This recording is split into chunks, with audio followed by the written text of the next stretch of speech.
नमस्कार दोस्तों, S education में आपका स्वागत है।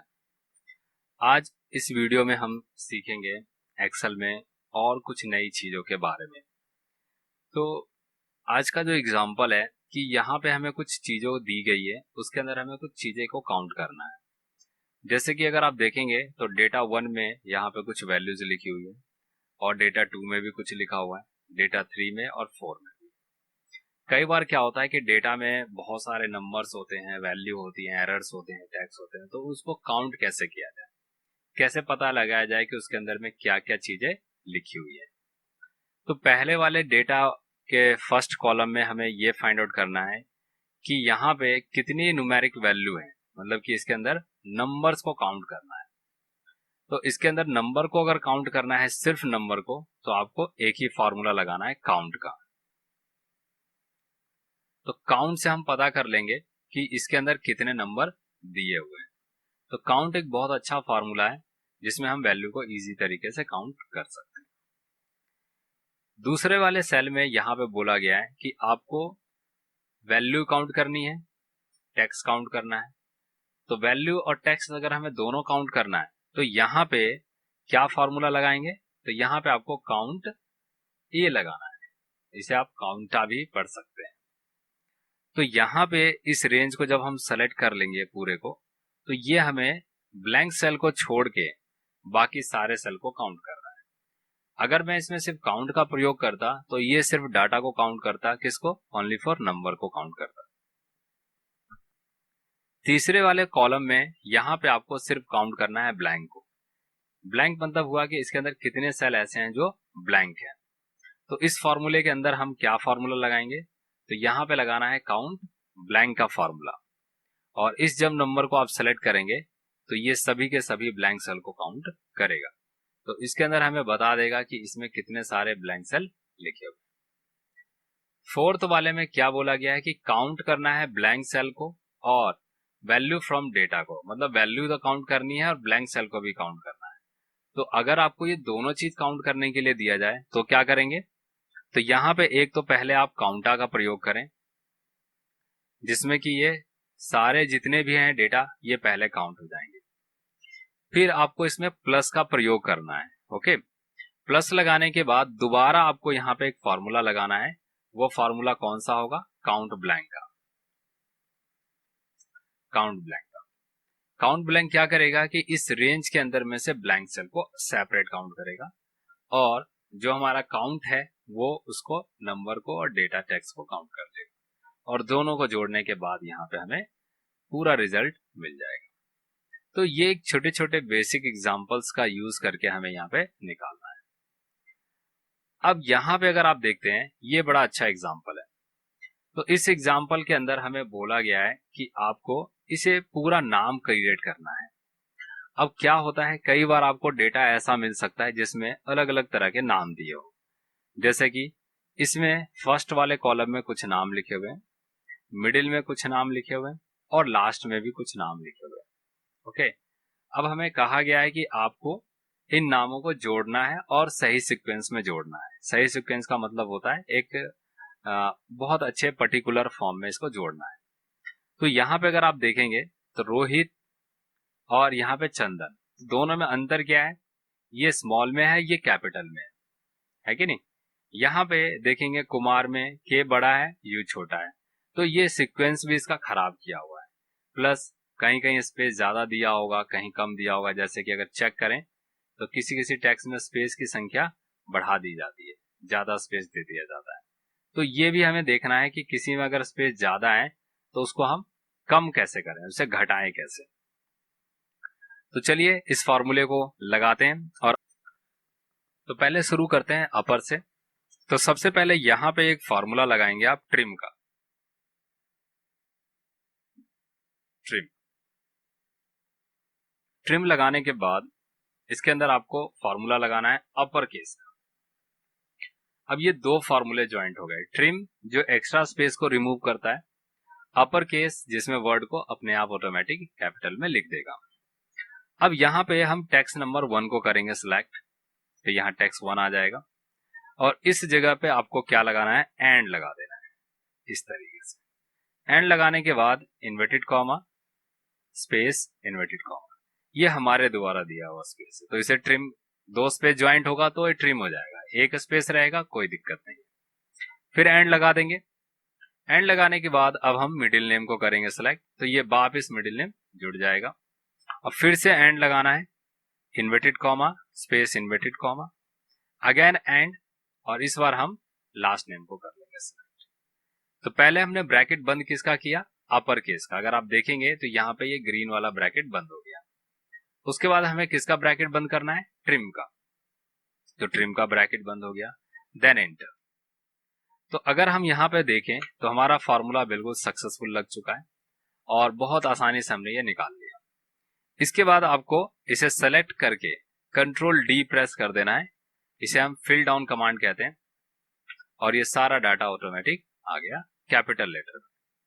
अब ये जो सही सीक्वेंस में नहीं लिखा हुआ था, तो ये हमने फॉर्मूले के द्वारा इसे बहुत आसानी से लिख दिया। अब आते हैं अगले केस के ऊपर, जिसका नाम है प्रॉपर केस। तो प्रॉपर्स के अंदर भी वही फार्मूला लगाना है। तो मैंने क्या बताया था कि हम पुराने फार्मूले को कॉपी कर लेंगे कंट्रोल सी से।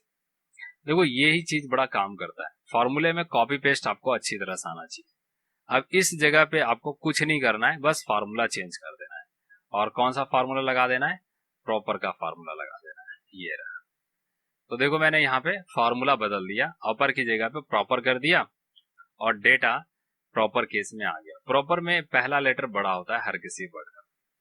तीसरे फार्मूले में लोअर का दिया हुआ है, मैंने फिर से फार्मूला पेस्ट किया और इस जगह पे ये फार्मूला रिमूव करके लोअर कर दिया। ध्यान रखना है, बड़ी ध्यान से करना है, तो आप बड़े आसानी से इसको कवर आउट कर लेंगे। अब इसे दोनों को सेलेक्ट करके कंट्रोल डी प्रेस कर देंगे, ऑल्ट एच ओ आई, इसे ऑटो फिट कॉलम कहते हैं, बहुत अच्छा कमांड है ऑल्ट एच ओ आई। बहुत सारे लोगों को ये कमांड नहीं पता है, बहुत सारे लोग इसे खींच के ऐसे इस तरीके से छोटा बड़ा करते हैं, देख सकते हो मैं भी कर रहा हूं।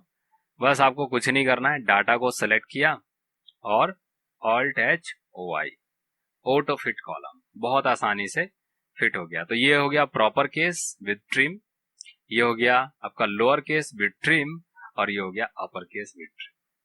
तो ये एक फॉर्मूला है जिसको हम चेंज केस के नाम से जानते हैं और बड़ा बेहतरीन फॉर्मूला है, इसका एग्जांपल मैंने आपको ये दिया है। तो नेक्स्ट कंटेंट पे आपने चलते हैं वापस। अगले एग्जांपल में यहाँ पे फिर से आपको जो दिया हुआ है डेट ऑफ बर्थ दी हुई है और आपको यहाँ पे ईयर मंथ और डेज निकालना है। तो बिल्कुल फॉर्मूला लगाना है, इक्वल डेटेड इफ का लगाना है, याद होगा पिछली वीडियो में हमने ये फॉर्मूला सीखा था। तो प्रैक्टिस जो है ना बहुत जरूरी है, अगर हम रेगुलर किसी चीज को प्रैक्टिस करते रहेंगे ना बहुत काम करता है हमारे।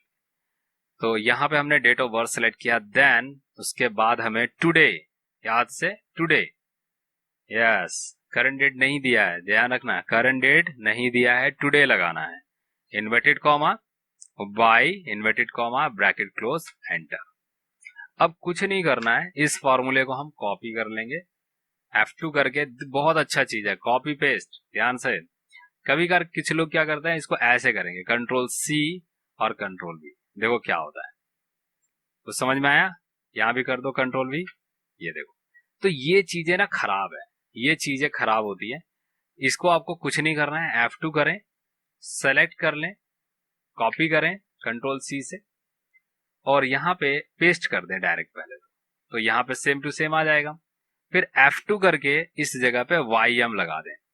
देखो इतना इजी तरीका जो है ना बहुत बेहतरीन तरीका है, ये एक लगाने का तरीका है, बाकी सब पे सेम टू सेम फॉर्मूला लगाएं, इससे आपका समय, मेहनत, टाइम, पैसा सब कुछ बच जाता है।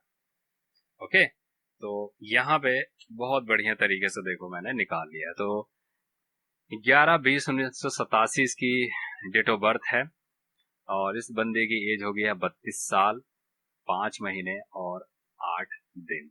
बहुत बेहतरीन फॉर्मूला है, मजा आ गया। चलते हैं अगले एग्जाम्पल पे, आज कम से कम 3-4 एग्जाम्पल जरूर कंप्लीट करेंगे। इस एग्जाम्पल में बोला गया है कि ये जो आपका टेक्स्ट है, देख सकते हो इस टेक्स्ट के अंदर बहुत सारा स्पेस दिया हुआ है एक्स्ट्रा, जिसको बोलते हैं एक्स्ट्रा स्पेस देना। अब बोला गया है कि भाई आपको यहाँ पे क्या करना है कि उस फार्मूले को कोई लगाना है जिसके द्वारा वो जो स्पेस है वो एक्स्ट्रा स्पेस हट जाए। तो क्या फार्मूला लगाने वाले? ट्रिम।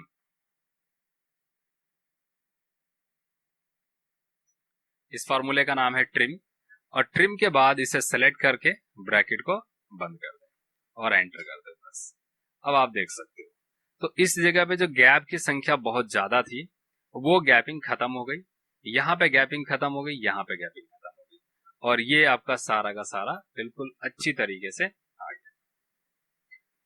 इस एग्जांपल में हम क्या सीखेंगे? यहाँ पे दिया है find the vendor, find out the duplicate vendor code from the below the vendor list. तो यहाँ पे वेंडर लिस्ट दिया हुआ है और हमें यहाँ पे ये पता करना है कि क्या ये वेंडर डुप्लीकेट है।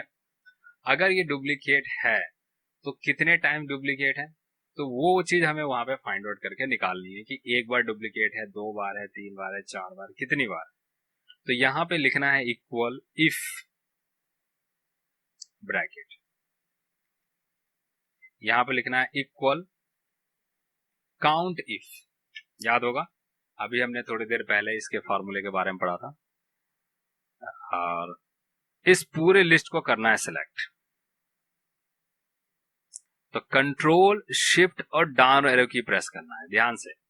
जैसे अगर आपने यहाँ क्लिक किया है तो आपको क्या प्रेस करना है? कंट्रोल शिफ्ट डाउन एरो की।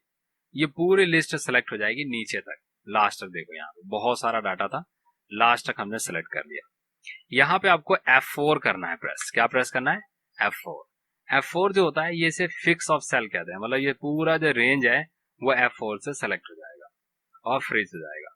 देन कॉमा, और क्योंकि हमें ये पता करना है कि ये जो 2E3500 है क्या ये 2 बार है या सिर्फ एक बार टाइप हुआ, तो इसको सिलेक्ट कर लिया। अब ये क्या करेगा कि काउंट इफ इस पूरी रेंज को पहले ट्रैक कर लिएगा, उसके अंदर इसे मैच कराएगा, और अगर ये एक से ज्यादा निकला तो उसकी संख्या वहां आ जाएगी, तो यहाँ पे नहीं आएगी। अब इस पूरे को एक बार में आप निकालोगे कैसे? तो बहुत सारे लोग क्या करते हैं, इसको पकड़ते हैं और यहाँ से इस तरह से डबल टैप कर देते हैं। तो डबल टैप कर दिया और ये देखो ये पूरा निकल गया। कैसे किया हमने? एक बार और देखो। तो आपको कुछ नहीं करना है, यहाँ पे ये प्लस बनकर आएगा, इस प्लस को डबल क्लिक कर देना है एक साथ, सारा काम हो जाएगा। या फिर एक तरीका और बताता हूं, कंट्रोल के साथ यहाँ पे क्लिक करके एंड दबा दो, एंड मतलब डाउन एरो की, और यहाँ पे कोई भी संख्या डाल दो, 1 2 जो भी है। अब इसको सेलेक्ट कर लो, इसको फर्स्ट को, और कंट्रोल शिफ्ट डाउन एरो की से लास्ट को सेलेक्ट कर लो और कंट्रोल डी। ये सब तरीके हैं यूज करने के, ठीक है। अब इसके बाद चेक करने के लिए यहाँ पे आपको क्या करना चाहिए? एक फिल्टर लगा देना चाहिए, कंट्रोल शिफ्ट एल, और जैसे फिल्टर लगाओगे आपके पास लिस्ट आ जाएगी 1 2 3 4। तो हमें अगर किसी ने कहा कि यूनिक का पता करो भाई, तो ये सारे यूनिक नंबर है। हमें पता वाला कि 2 बार कौन कौन से नंबर यूज हुए हैं, तो 2 टाइम जो नंबर यूज हुए हैं वो वाले नंबर आ जाए। ये देखिए ये 2 बार इस्तेमाल हुए हैं, ये 2 बार कोड है, डुप्लीकेट हो गया। और जो 2 बार से नहीं, 1 बार के लिस्ट में 3 बार में है तो 3 वाला भी ले लिया हमने, या सिर्फ 3 टाइम्स है तो यहां से फिल्टर का यूज करें। तो बहुत छोटी छोटी चीजें हैं जो इसमें कवर की जाती है, और ये आसानी से हम इसके अंदर में पता लगा सकते हैं। तो फिल्टर के द्वारा हमने इसे पता किया, और फॉर्मूला काउंट इफ का इसमें यूज करना है। फॉर्मूले को आसानी से आप यूज करें, नोट डाउन करें, ये बहुत यूजफुल है। एग्जाम्पल जरूर ले, क्योंकि आपके पास एग्जाम्पल रहेगा तभी आप डील कर पाएंगे। तो लिस्ट बना के बढ़िया से कोई भी डाटा बना लो, रेंट बिटवीन का फॉर्मूला लगा के, देन इसको यूटिलाइज कर सकते हो। ओके, तो ये बहुत बेहतरीन चीज थी। आपको ये वीडियो कैसी लगी आप मुझे जरूर बताइए, और अगर आपको ये वीडियो हेल्पफुल है, आपकी मदद कर रहा है आपके एक्सेल सीखने में, तो इसे लाइक कर लें और शेयर जरूर करें, ताकि एक ये अच्छा सा जो परफॉर्मेंस है वो मिले। और अगर आपको वीडियो क्लियरली समझ में आ रही है तो प्लीज जरूर कमेंट करके बताएं। अगर नहीं समझ में आ रही है या आप कुछ डिफरेंट चाहते हैं सीखना, तो जरूर कमेंट में लिखें, क्योंकि आपका कमेंट से मुझे पता लग जाएगा। ओके, तो thank you for watching this video.